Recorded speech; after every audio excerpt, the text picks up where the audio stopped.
Diesel petrol ಏರಿಕೆ ಆಗಿರತಕ್ಕಂಥದ್ದು ಜನರಿಗೆ ಇವತ್ತು ಹೊರೆ ಆಗ್ತಾಯಿದೆ. ಇವತ್ತು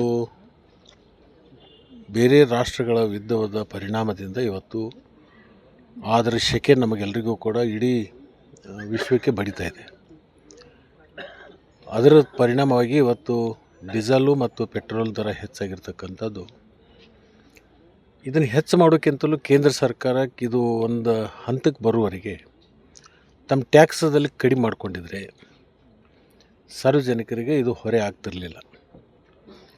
ರೇಟ್ ಹೆಚ್ಚಾದ ಕೂಡಲೇ ಈ ಕಚ್ಚಾ ವಸ್ತುಗಳ ರೇಟ್ ಹೆಚ್ಚಾದ ಕೂಡಲೇ ಅದನ್ನು ನೇರವಾಗಿ ಸಾರ್ವಜನಿಕರಿಗೆ ಹಾಕೋದ್ರಿಂದ ಮೊದಲೇ ರೇಟ್ ಏರಿಸೋದು ಬದಲಿಗೆ ಇದನ್ನು ಕೇಂದ್ರ ತಗೊಳ್ತಕ್ಕಂಥ ಟ್ಯಾಕ್ಸದಲ್ಲಿ ಒಂದು ₹3 ಕಡಿಮೆ ಮಾಡ್ಕೊಂಡಿದ್ರೆ ಇದು ಸಾರ್ವಜನಿಕರಿಗೆ ಒಂದು ಥರದ ತೊಂದರೆ ಆಗ್ತಕ್ಕಂಥದ್ದು ಆಗಿದೆ.